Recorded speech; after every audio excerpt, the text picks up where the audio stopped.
জগন্নাথ দেবের দর্শন দিয়ে আর জয় জগন্নাথ বলে আজকের এই ভিডিও শুরু করলাম। আজ সব থেকে বড় মহোৎসব রথযাত্রা 2025। আজকের দিনেই জগন্নাথ দেব, বলভদ্র এবং সুভদ্রা যাবেন তাদের মাসির বাড়ি। ছোট্ট থেকেই রথযাত্রা নিয়ে আমাদের মধ্যে একটা দারুণ উন্মাদনা কাজ করে, বিশেষত সেটা যদি হয় পুরীর রথযাত্রা। লক্ষ থেকে লক্ষাধিক মানুষের সমাগম ঘটে পুরীতে এই রথযাত্রার মহোৎসবের দিনকে। পুরীর জগন্নাথ রথযাত্রা ভারতের অন্যতম জাঁকজমকপূর্ণ এবং তাৎপর্যপূর্ণ উৎসব, যা অত্যন্ত উৎসাহ এবং ভক্তির সাথে পালিত হয়। প্রতি বছর লক্ষ লক্ষ ভক্ত এই দর্শনীয় অনুষ্ঠানে অংশগ্রহণের জন্য উড়িষ্যার এই পবিত্র শহর পুরীতে সমবেত হন। রথযাত্রা, যা রথ উৎসব নামেও পরিচিত, ভগবান জগন্নাথকে উৎসর্গীকৃত এবং এমন একটি সময় যখন দেবতারা জনসাধারণকে দর্শন দেওয়ার জন্য তাদের মন্দিরের গর্ভগৃহ থেকে বেরিয়ে আসেন। পুরীর জগন্নাথ রথযাত্রার ইতিহাস সমৃদ্ধ এবং প্রাচীন, যা শতাব্দীর পর শতাব্দী ধরে চলে আসছে। এই উৎসব হিন্দু পৌরাণিক কাহিনী এবং ঐতিহ্যের গভীরে গ্রথিত। কিংবদন্তি অনুসারে এই উৎসবটি জগন্নাথের জন্মস্থান গুন্ডিচা মন্দিরে বার্ষিক ভ্রমণের স্মরণে পালিত হয়, যা মূল জগন্নাথ মন্দির থেকে প্রায় 2 কিলোমিটার দূরে অবস্থিত। রথযাত্রার ঐতিহ্য দ্বাদশ শতাব্দীতে শুরু হয়েছিল বলে মনে করা হয়। এই উৎসবটি ভগবান শ্রীকৃষ্ণের জগন্নাথ গোকুল থেকে মথুরা যাত্রার প্রতীক। ঐতিহাসিক নথি থেকে জানা যায় যে রথযাত্রা প্রাথমিকভাবে রাজা অনন্তবর্মন চোরগঙ্গাদেবের রাজত্বকালে পালিত হতো, যিনি বর্তমান জগন্নাথ মন্দির নির্মাণ করেছিলেন। হিন্দুদের কাছে, বিশেষ করে বৈষ্ণব সম্প্রদায়ের অনুসারীদের কাছে রথযাত্রার ধর্মীয় তাৎপর্য অপরিসীম এবং খুবই পবিত্র। বছরের একমাত্র এই সময়টিতেই দেবতারা ভগবান জগন্নাথ, তার ভাই বলভদ্র এবং বোন সুভদ্রা মন্দিরের গর্ভগৃহ ত্যাগ করেন। এই উৎসব জীবনের যাত্রা এবং পার্থিব জগতের মধ্য দিয়ে ঐশ্বরিক সত্তার গতিবিধির প্রতীক। এটা বিশ্বাস করা হয় যে দেবতাদের রথ টানার ফলে প্রচুর আধ্যাত্মিক পুণ্য লাভ করা হয়। তাই তো প্রতি বছর লক্ষ থেকে লক্ষাধিক মানুষ এই রথযাত্রায় রথের দড়িতে টান দেন। এইবার 2025 সালের 27শে জুন অর্থাৎ আজকে রথযাত্রা, এবং শেষ তারিখ জুলাইয়ের 5 তারিখ, উল্টো রথযাত্রা। রথযাত্রা একটি অত্যন্ত সতর্কতার সাথে নির্ধারিত সময়সূচি মেনে পালিত হয়, যেখানে বেশ কয়েকদিন ধরেই কিন্তু বিভিন্ন রকমের আচার অনুষ্ঠান অনুষ্ঠিত হয়।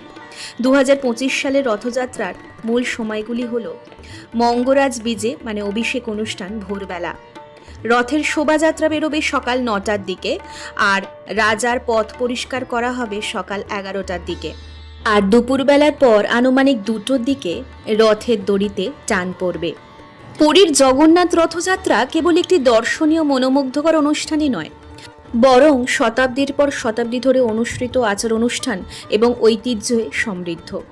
এই আচার অনুষ্ঠানগুলি অত্যন্ত শ্রদ্ধার সাথে পালন করা হয় এবং উৎসবের সামগ্রিক উদযাপনে গুরুত্বপূর্ণ ভূমিকা পালন করে। রথযাত্রার সাথে সম্পর্কিত কিছু মূল আচার অনুষ্ঠান পালন করা হয়, যেমন রথযাত্রা ঠিক 15 দিন আগে পালন করা হয় স্নান যাত্রা। জগন্নাথ মন্দির প্রাঙ্গণে অবস্থিত সোনার কূপ থেকে তোলা হয় 108টি কলস সুগন্ধি জল। সেই জল দিয়ে দেবতাদের অর্থাৎ ভগবান জগন্নাথ, ভগবান বলভদ্র এবং দেবী সুভদ্রাকে স্নান করানো হয়। এই আচারটি দেবতাদের যাত্রা শুরুর আগে তাদের শুদ্ধিকরণ এবং পবিত্রতাকে বজায় রাখে। এই স্নান যাত্রার পরেই আসে আনসারা।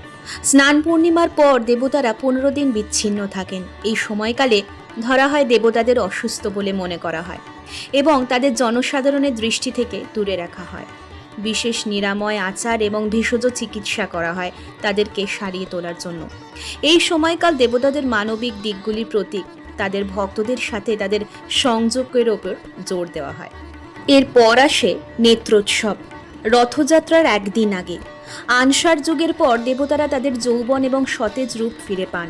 এই আচারে দেবতাদের চোখ রং করা হয়। এই অনুষ্ঠানটি নবযৌবন অর্থাৎ নতুন যৌবন নামেও পরিচিত এবং দেবতাদের পুনর্জাগরণকে চিহ্নিত করা হয়। এরপর মূল অনুষ্ঠানের দিন অর্থাৎ রথযাত্রার দিন দেবতাদের পাহান্ডি নামে পরিচিত একটি বিশাল শোভাযাত্রায় মন্দির থেকে বের করে আনা হয়। দেবতাদের একে একে তাদের নিজ নিজ রথে নিয়ে যাওয়া হয়। এই শোভাযাত্রা মন্দিরের গর্ভগৃহ থেকে রথের দিকে দেবতার চলাচলের প্রতিনিধিত্ব করে, যা সমস্ত ভক্তদের জন্য দেবতাদের প্রবাসিদিকার যোগ্য করে তোলে। এরপর পুরীর গজপতি রাজা সোনার ঝাড়ু দিয়ে রাস্তা পরিষ্কার করেন এবং পবিত্র জল এবং চন্দনের প্রলেপ ছিটিয়ে সেই অনুষ্ঠানের অন্তর্ভুক্ত করা হয়। এরপর আসল অনুষ্ঠানের পালা। ভক্তরা 3টি বড় বড় রথ, নন্দীঘোষ যেটা জগন্নাথ দেবের রথ, তালধ্বজা যেটা বলভদ্র দেবের রথ এবং দর্পদলন যেটা সুভদ্রা দেবীর রথ জগন্নাথ মন্দির থেকে গুন্ডিচা মন্দিরে টেনে নিয়ে যাওয়া হয়।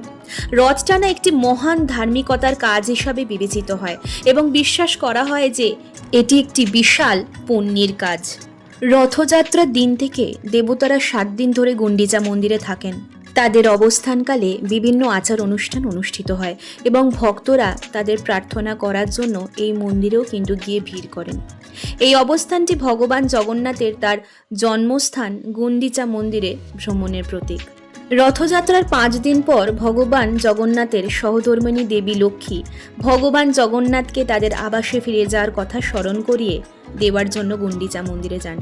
7 দিন ধরে দেবতারাই গুন্ডিচা মন্দিরে থাকেন এবং আবার সেই একই পথে জগন্নাথ মন্দিরে প্রত্যাবর্তন করেন, অর্থাৎ ফিরে যান। নন্দীঘোষ অর্থাৎ ভগবান জগন্নাথের রথের উচ্চতা প্রায় 45 ফুট, চাকার সংখ্যা 16টি, রং লাল এবং হলুদ। বৈশিষ্ট্য, রথটি বিভিন্ন ঐতিহ্যবাহী নকশা এবং প্রতীক দিয়ে সজ্জিত। তালধ্বজ ভগবান বলভদ্রের রথ, উচ্চতা প্রায় 44 ফুট, চাকার সংখ্যা 14টি, রং লাল এবং সবুজ। বৈশিষ্ট্য, রথটি অসংখ্য অলংকার এবং নকশা দিয়ে সজ্জিত যা দেবতার গুণাবলী প্রতিফলিত করে। দর্পদলন দেবী সুভদ্রার রথ, উচ্চতা প্রায় 43 ফুট, চাকার সংখ্যা 12টি, রং লাল এবং কালো।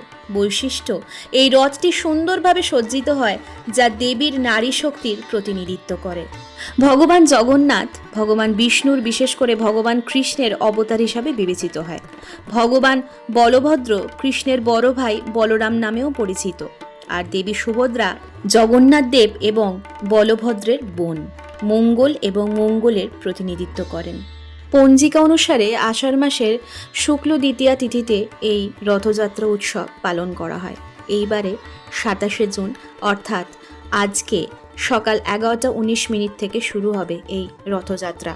পুরী শহরের প্রাণকেন্দ্র হিসাবে পুরীর জগন্নাথ মন্দির প্রত্যেক মানুষকে বরাবরই টানে। আর এবারে তো দীঘাতে জগন্নাথ মন্দিরেও প্রথম রথযাত্রা উৎসব পালিত হবে। এখানেও প্রচুর মানুষের সমাগম হবে। সকলের রথযাত্রা খুব ভালো কাটুক। আজকের মতো জয় জগন্নাথ বলে ভিডিওটা এখানেই শেষ করব।